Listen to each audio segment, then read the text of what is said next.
In the heart of Sierra Leone, surrounded by green hills and wide rivers, there was a small village called Kenema. The people there were farmers, hunters, and traders. They lived simple lives, respected their elders, and feared one thing: the mysterious forest near the big, dangerous river. The old ones used to say, "That river na place way, no human eye for, sea too deep."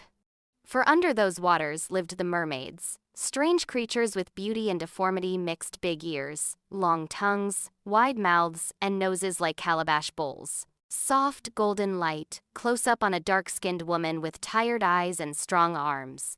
Her name was Mariama Kalin, a widow of about 38 years. She wore a faded lapa tied around her waist, a head tie to keep her natural hair neat, and an old cotton blouse. Mariama lived with her 2 children, Sori boy, 12, and Fanta girl, 8. Her husband had died many seasons ago, taken by a strange fever. Since then, she worked alone, fetching firewood, selling palm oil, and keeping her family alive. One dry morning, Mariama carried her cutlass and basket to fetch firewood. "Don't go too far, Mama," little Fanta warned.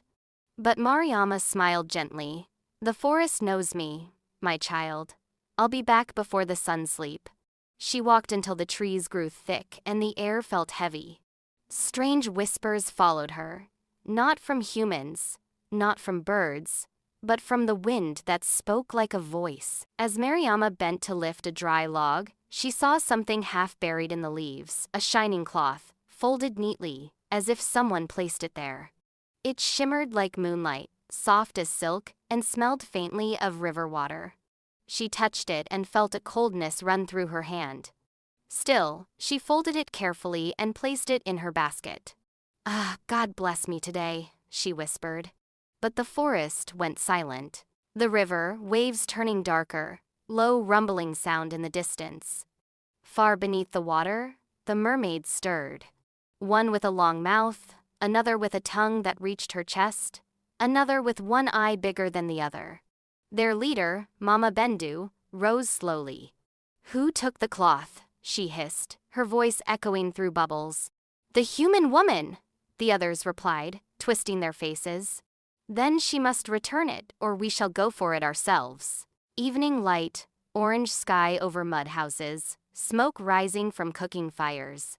Mariama reached home tired but happy. She spread the cloth inside her small hut. It glowed faintly, filling the room with light.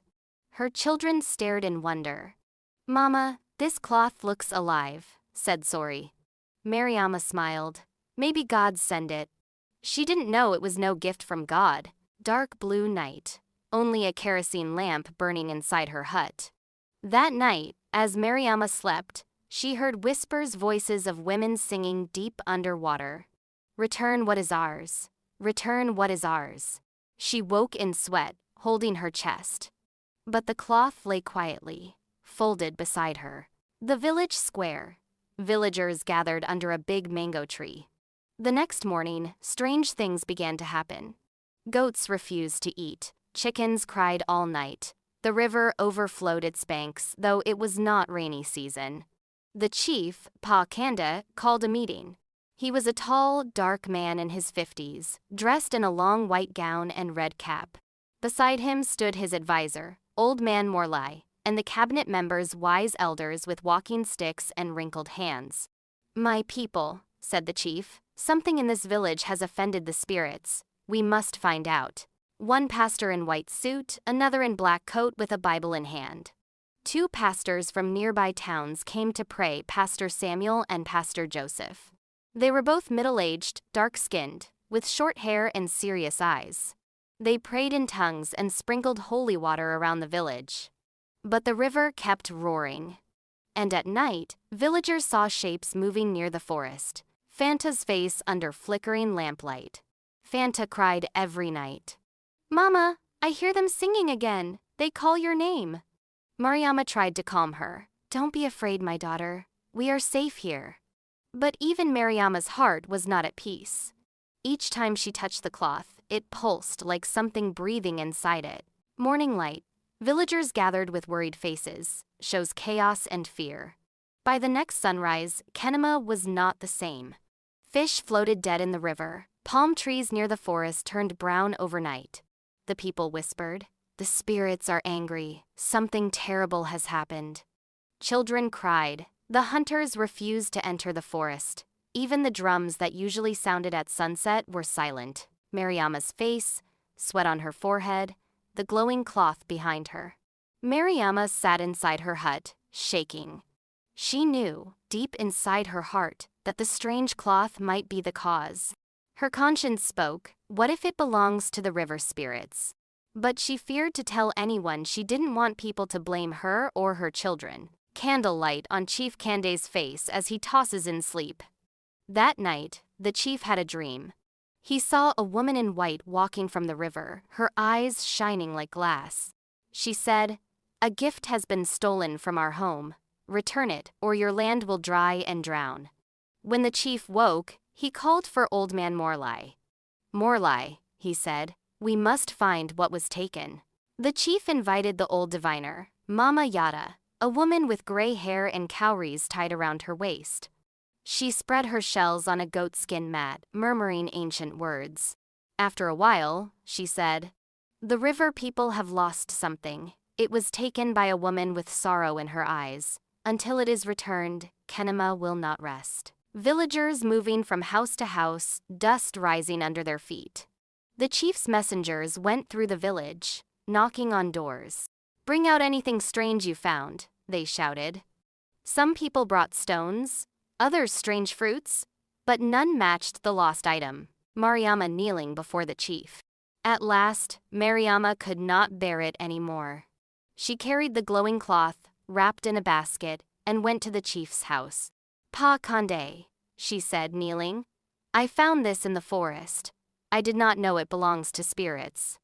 When she opened the basket, the whole hut filled with a faint blue light. The elders gasped. "Chief sits high on his carved wooden chair, serious and calm," said the chief. "You have done wrong, but you have spoken truth. The spirits may forgive you." He called the 2 pastors and the diviner. "We must return it to where it came from," said Olden Man Morlai. Pastor Samuel nodded. "We will pray for protection." Golden hour light, villagers by the river, drums beating slowly. The whole village gathered by the great river. Men beat drums softly, women hummed songs, and the pastors prayed. Mariama held the glowing cloth tightly in her hands. The river moved quietly, like it was watching. Bubbles rise from the water, wind whirls, lighting turns cold and blue. Suddenly, the water started to churn. Waves slapped against the rocks. The people screamed and stepped back. From the middle of the river rose the mermaids, not beautiful as stories say, but strange and mighty. One had a long tongue, another huge ears, another a mouth that reached her neck. They sang in deep voices. "Who took what belongs to us?" Mariama, shaking but brave, stepped forward. "It was I. Forgive me. I did not know." She laid the cloth on a rock by the river's edge. The mermaids stared, their eyes glowing like wet stones. Before they could respond, the sky darkened. Rain began to pour, though the sun was still high. The river swelled, washing away the drums and baskets. Shouted the chief. Pastor Joseph held his Bible high and cried, "In the name of Jesus, peace." Pastors praying, mermaids screaming, villagers crying.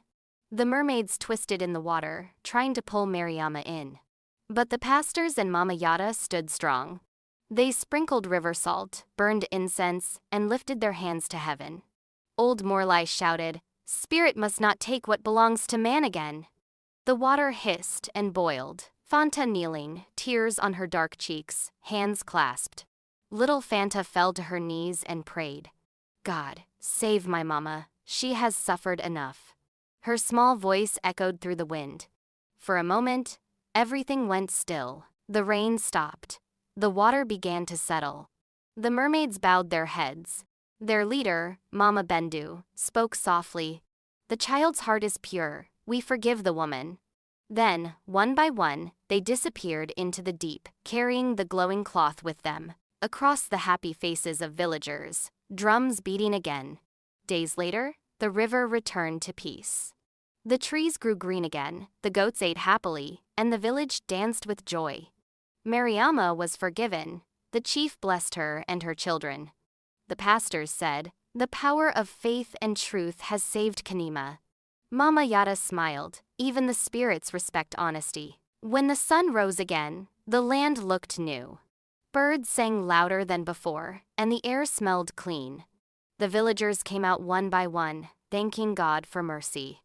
Children ran to play near the mango trees, their laughter echoing through the air.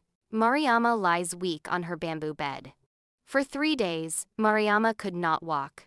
The chief sent herbs and food to her home. Mama Yata visited her, rubbing her with palm oil and herbs. "The river spirit touch you, but they leave peace in your body now," she said. Mariama nodded weakly, tears of relief running down her cheeks. Warm evening lighting. Fanta and Sori dance around their mother's mat. Fanta clapped and sang, "Mama done well! Mama done well!" Sori smiled proudly. "I go farm again, Mama. We will start new." The small family held hands and gave thanks to God and the ancestors. People gathered under the big mango tree. When Mariama recovered, Chief Kande called a meeting. He stood in his white robe, looking proud. "My people," he said, "this woman has brought truth and courage to Kenema. Her honesty saved us all." He raised his hand. "From this day, Mariama Kalan shall never lack food or roof in this village." The crowd cheered and clapped. That night, a fisherman named Kamba went to cast his net. When he pulled it back, he found a small white stone glowing softly. He ran to the chief's house. "Pa Kande, look what the river give." The diviner looked and smiled. "It is the river's message, peace between spirit and man." The villagers waking up with joy. Days turned into weeks, and life began to bloom again. Farmers harvested rich rice. The river gave fish in plenty. Even the drums of Kenema sounded sweeter at night. Mariama's house became a place of respect. People came to her for advice and blessings. 2 pastors sitting under a palm shelter with Mariama. Pastor Samuel smiled. "Sister Mariama, God was with you. Your faith was strong." Pastor Joseph added, "You faced spirits but never ran away. That courage is a sermon itself." Mariama smiled humbly. "I only prayed like a mother who loves her children." Old Morlai sat alone, thinking. He said softly, "In every forest there is mystery, but wisdom is knowing when to touch and when to leave alone." He wrote it down, saying, "Let this be taught to every child in Kenema." A month later, the chief declared a festival, the Day of River Peace. Men wore white wrappers, women tied colorful lappas and beads. Drums rolled, horns blew, and dancers moved like flowing water. Mariama danced among them, her laughter loud and free. That night, when all was quiet, the villagers heard a faint melody coming from the river. It was not frightening this time, it was sweet and calm. The mermaids were singing again, but this time with peace. "Live in truth, and water will never harm you." Chief's thoughtful face, as he sleeps. Chief Kande dreamed once more of the woman in white. She smiled and said, "Your people have learned. Guard their hearts." When he woke, he built a small shrine near the river to honor both God and the spirits of nature. Years passed. Sori, Mariama's son, grew tall and strong. He became one of the finest hunters in Kenema. He always said before entering the forest, "Spirit, I greet you. I come in peace." And the forest never harmed him. Into a gentle young woman. She learned herbs and healing from Mama Yata. Villagers came from far to seek her help. They called her Fanta of the River Hands because her touch was calm like water. Chief Kande became old and gray. He told the story of the mysterious cloth to every young child. "Never forget," he said, "that greed brings fear, but truth brings light." The children listened wide-eyed under the stars. Each year, the people of Kenema gathered to wash the white stone with river water. They prayed for peace, rain, and health. Even travelers from other towns came to see. Kenema became known as the Village of Harmony. Mariama sat quietly, watching her grandchildren play. Her hair was silver, but her eyes were bright. She whispered, "I took what I did not understand, but mercy brought me wisdom." One night, As she sat alone, Mariama saw ripples on the water. A soft light rose and formed the shape of Mama Bendu, the mermaid queen. "Woman of courage," she said. "You brought peace between worlds. The river will remember you."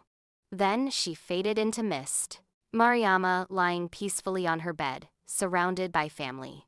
The next morning, Mariama was found smiling in her sleep. She had gone to rest, her spirit calm like the quiet river.